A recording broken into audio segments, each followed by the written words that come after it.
picked out, how many is that? Is that 9? 9 altogether. Yeah, Gold Ream, You Have Control, Singi Red, Blackburn, Green Destiny, The Confessor, Mixed Dancer, Exceedence, and Mount Hollow. Okay, Hugh, let's go from the top then. Let's start off with Luca Kumani's Gold Ream, who ran at Newcastle last week and looked like winning for a long way. Yeah, he just went off too fast. I think it's as simple as that. The ground was really, really testing this day, and he's gone off just really strong pace. Yeah, he's gone off Frankel style, and he's not Frankel. But he's shaped like he was in very good form, and he's probably shaped like he's the best horse in the race as well, I thought. I know there's a couple stealing through on the bridle behind him, but he really has taken chunks out of the field, and he just doesn't get home. And I'm sure that he's a lot better than the eventual position. Clearly, he's a lot better than the eventual position suggests. Starting to tread water there. He's treading water already 2 furlongs out. That's a result of how fast he's gone. I don't think this is a case of the horse not staying. I think he's just gone off too quick. And he's overhauled by 5 horses in the closing stages. He's got some quite decent form in Newmarket Maidens that have worked out quite well. He's only rated 80. He'd be really interesting in nurseries, although you wouldn't concern he's obviously had a very hard race. Yeah, not so much in terms of being given a hard race by the jockey, just the very gruelling ground and going from the front. So that would be a concern, but I'm pretty sure he's well handicapped off 80. That was a mile there, wasn't it? Yeah. Admittedly, as you said, in very soft ground. I think he's by Oasis Dream. Shouldn't be a problem for him to stay under normal circumstances. Clearly, Kieran didn't think so. Yeah, there was Kieran that day, wasn't it? Yes, it was. Yeah, there were plenty of Oasis Dreams who stay quite well, better than he did as a racehorse. But no, I think he's up to winning either a maiden or a nursery. Let's hope he comes out again soon. As you said, it did look like a hard race he had there. Noticeably, though, Kieran only gave him 1 crack, didn't he? He realised he had no more to give, and that was it. We've had jockeys queuing up to say I'm not a whip jockey over the last few weeks, haven't we? But he's one who that's true. You know, everybody would acknowledge that that's true. He's not a jockey who uses a whip a lot. Well, the next horse you pick out here, Hugh, is You Have Control, which again at Newcastle, which focuses the bias that there is at Gosforth Park here, the draw bias. Yeah, we've talked about draw biases at Newcastle a lot on this programme. We used to talk about it on fast ground, that the place to be was up against the stands rail, but certainly when it's more testing, quite often lately that hasn't been the case to be, and certainly on this day there were 4 horses raced close to the rail, and you Have Control shaped much the best of them in finishing. I think he finished 7th overall. And what's interesting as well is that the other 3, certainly 2 of them were joint favourites in the race. One of them's come out and won again since, Beckermet, and he's well on top of those 3 at the finish, but he's just never able to get to grips with the centre group, although he is getting closer and closer towards the finish. Good run that, wasn't it? Yeah, he's a horse. One thing you would say, he's a horse who ran really a similar promising race on his reappearance at Haydock earlier in the year and didn't then go on. But he's fairly handicapped at the moment, and that suggested he obviously handles soft ground well, and he can probably win before the season's out. Okay, moving to Lingfield the following day then, this is on the 12th of October, Singi Red, trained by Jim Bourne. This is a horse that I'm quite interested in because I think he's becoming quite well treated again. Yeah, and this was one of those rare races at Lingfield where they went a really strong gallop, and the eventual first 2 home are both near the back at the moment. They're second last and third last, I think, and they both come wide and late. And I think the front runners, the first 4 or 5, went off strong enough during the early stages, given how races tend to pan out at Lingfield. And you'll see how Singi Red just gets held up on the home turn there, and he loses a bit of momentum at a time when he's probably just starting to tire anyway. And I like the way that he actually responded again in the straight and came back up and beat the other horses who he'd been racing with. But the 2 that have been held up in the strongly run race, he's got no chance with them.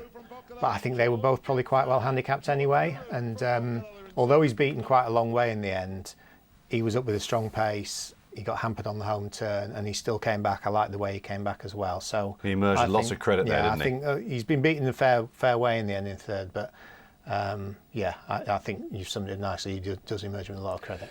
He won at Chester back in the summer, didn't he? Off the mark he's off now. Yep. So I don't doubt he'd be placed the challenge. What about the fact he was on the inside there, Hugh, as well? I know you make quite a lot of the fact that you think the ground is always going to be a bit quicker running up the middle of the potter track, generally speaking. Yeah, generally speaking, yeah. And that race certainly seems to suggest it. The last few months, I haven't noticed it as much, to be honest. And there was certainly one or two horses ran quite well at the inside that meeting. I've always said in the past it tends to kick in when the temperature really drops in November. Yeah. And you see it at its most prominent sort of November, December. But it changes, and I'm not dogmatic about that anymore like I used to be. So keep an eye on it. I think you've just got to watch each meeting, and these track biases on the all-weather tend to fluctuate, I think, quite a lot from meeting to meeting. So I used to be quite dogmatic about that, but I'm not anymore. Okay. Well, the temperature's dropping now as we speak, isn't it? Let's move on to Wolverhampton, a horse called Blackburn, trained by Clive Cox, who's been showing consistent form on most of his starts. I think he's stepped up in trip here to 7 furlongs this time, Hugh. Yeah, I think this was a race to take quite a strong view on. The winner, Hearts and Minds, had been very promising on his previous start and fulfilled that promise absolutely here, made all under a good ride. Never really looked like being caught. The time of this race was very good. It was the best time on the night. And I think it was quicker or similar to older horses' times on the night as well. And as you say, this was his first start, Blackburn's first start beyond 6 furlongs. He gets the trip really well. He's been prominent throughout. He's got no chance with a winner who was very well handicapped, but he's in command over the remainder from some way out. Never looks like getting to Hearts and Minds, but they're quite well strung out for a polytrack race there behind, and I think the front two were both very well handicapped. I think even the third and fourth might go well next time as well. I just think that's a good race. A nursery to take a reasonably positive view about. Yeah. I think the winner, I could easily put the winner in. I think Hearts and Minds might well. Yeah, he might well. He's been wearing blinkers, and you just wonder whether they'll continue to last. But he's definitely improved a lot. Okay, we're going to step up in class to the next one, because Green Destiny was taking part in a Group 1 race for the first time in his career when he tackled the Champion Stakes at Ascot on Saturday. And I thought he acquitted himself pretty well here, Hugh. Would you agree with this? Yeah, because this was a really strong Group 1 race. It was packed full of multiple previous Group 1 winners, although the eventual winner, Cirrus des Aigles, hadn't won a Group 1, but there were 6 or 7 Group 1 winners in it. I don't think he was particularly disadvantaged by coming from the back, because it was run at a reasonable pace, but he was the only one who made inroads from the back, really. Not massive inroads, never looked like winning, never looked like being placed, but I thought given the company he was keeping on his first try at Group 1 level, I thought it was enough to make him of interest, because he is making up some ground there from the rear. And the other thing to bear in mind is he's only won a Group 3, so I mean, maybe we don't see him till next year now, but he can run in Group 2 races next year without a penalty, that sort of thing. And he's shown himself to be. He wasn't disgraced in Group 1 company. He's up to that class, isn't he?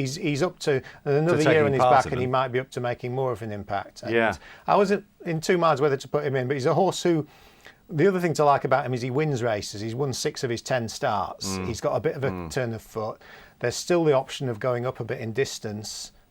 He won over 11 furlongs at Newbury and needed all that chip. I know some people felt that he took his time to get going that day, and it may be true, but he has got a bit of another gear for a horse who's been plying his trade at the level he has, and he's certainly, I think, a Group 2's within his sights, and he might make the step through and be really competitive at Group 1 level next year. Yeah, I wonder where. I mean, he's the sort of horse that if he stays sound, he could be here for a long time, couldn't he? This horse, and globe-trotting might be an option for him as well. He could. I mean, whether he'll be for sale to somewhere like Hong Kong or not, I don't know. William Haggas had a similar horse called Collection, who won at Royal Ascot and was sold and did remarkably well out in Hong Kong. I don't know. I don't know what his future is, but I think he's still going forward based on that run. I think he's owned by the Authorised boys, isn't he? Now the toughest race of the day at Ascot Saturday, without a doubt, was probably the Apprentice Handicap, which ended the day, and one of the fancy runners, the Confessor, who was pretty well beaten, Hugh, but you've picked him out nonetheless here. I just think the ground was too fast for him, Mike. Henry Candy has consistently said he wants a bit of giving the ground. And although Sorry, the where official, is he there? he's in the red colours in the near side group. He's been prominent throughout. About fifth from there, right? Yes, that's him. Yeah. And he's always been up there, and he gradually fades, runs a creditable race. The ground, I think, was officially good, but I think it was more on the fast side, and certainly the going stick suggests it was considerably quicker than when he ran a terrific race, finishing third. Bronze Prince. Behind Bronze Prince in another very similar race to this. And he's one that I'd have in mind either for a soft ground handicap before the end of the season, and also I'd have him in mind for next year for the Victoria Cup, because he might get soft ground then, and he clearly goes well over course and distance based on his previous effort. The going stick readings were almost 2 points, if you like, lower when he finished third, although the ground wasn't hugely different in terms of the official description. I'm sure it was a lot easier when he ran a really good third before. The one thing I would say about him is he's got an entry at Doncaster in a conditions race, and I haven't looked at that at the weekend. This Saturday? This Saturday. Right. Might be a Right. stiff enough task for him, but I think he's better than that when he gets a bit more juice in the ground. Okay, I think it's good to soft at Doncaster at the moment, isn't it? But as you can see, it can change with those lots of heavy showers around at the moment. Now, Richard Phillips had a quiet year, which I'm disappointed to report because he's a good guy and we all love him, but Mixed Dancer's done quite well for him lately. A good second here at Wolverhampton at the weekend. Yeah, and he travels through the race really well, and the eventual winner, Fascinating, who you can see under pressure from somewhere out in second place at the moment, but finds a lot off the bridle. Mixed Dancer, Looks like the winner there. He looks like the winner there, and I've got in the back of my mind whether he's just wanting a bit of a drop-in trip, because this was 1 mile 4, and all 4 of his wins have come up to 1 mile 2, and you'd certainly say he's going to be the winner here. Now, it's hard to say he didn't stay, because he pulls away with the eventual winner. They put distance between themselves and the remainder, and he pretty much gallops to the line, but he might just be that bit more effective. I don't like the word stay, because it's too much of it's a binomial thing, yes or no, does he stay? Sure, yeah, I think he's more effective, possibly at slightly shorter. Well, he's stayed there all right. Hasn't Well, exactly. I mean, he's beaten the rest readily enough, but he is slightly losing ground at the finish. He might be more effective back at 1 mile 2, and he went into the race quite strongly. Again, it was running a reasonable time, so there's lots of things to be reasonably positive about that run. Is he? I've just made a note here. He was off 77 in the summer on the turf. I think his all-weather rating's down about 60 odd or something now. He might have gone up for that. I don't know. But I made a note of this. I think he went up 4th for that, Did but he? They pulled quite a way clear. Yeah. He's going to be winning again soon, I think the isn't way he travelled, when you see a horse travel like that on polished well, track, isn't they're he? usually worth keeping on the right side of. Okay, right, Mr. Phillips, up to you. Go and try and find him a winning opportunity, Mixed Dancer. Exceedence now, trained by Brian Smart, 2-year-old this, and he's shown ability on both of his starts. What did you like about this effort at Bath in particular? We can see even at this stage, and we're some way into the race, too keen after a long break, and he's all about speed, this horse, and he went like he was probably going to win the race for a long way, and he's just got tired after his long absence, and he's raced too keen as well, and he's ended up fading and finishing 4th, but he's clearly got a lot of ability. He's shown, as you say, he showed promise on his debut as well. There's a few taken out there behind him, and but he still looks the likeliest winner. He's still got 2 or 3 lengths clear, and he just doesn't get home at all. I'd be quite interested in him, A, because he's eligible for maidens, and they tend to be getting quite weak at 5 furlongs, and I'm sure 5 furlongs is what he wants.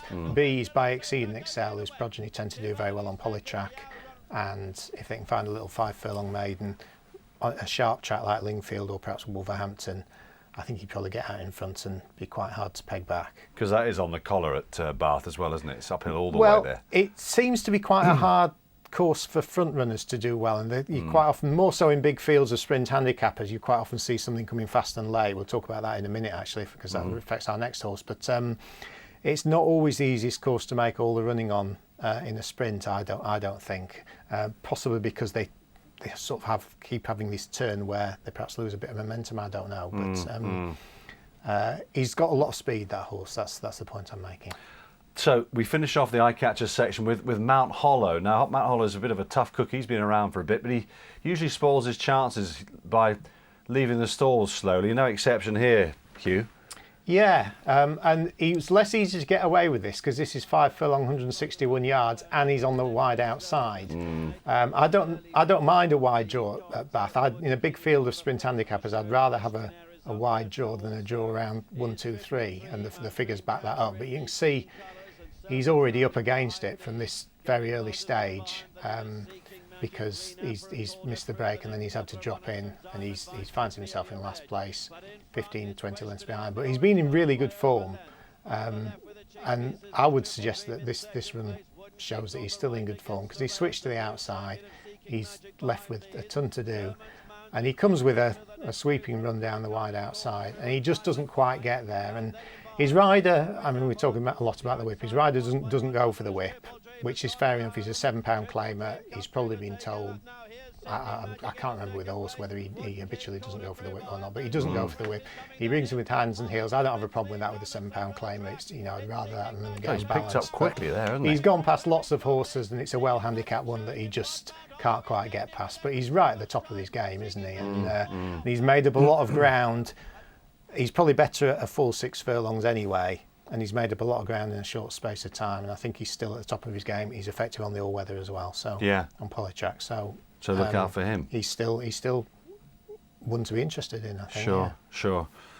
Yeah, I was impressed with that. Let's check out that list again. So Gold Ream, Hugh, you go through those for us, would you? Okay, Gold Ream probably went off too fast at Newcastle, shaped like he's got plenty of ability. They've got the option of nurseries or maidens.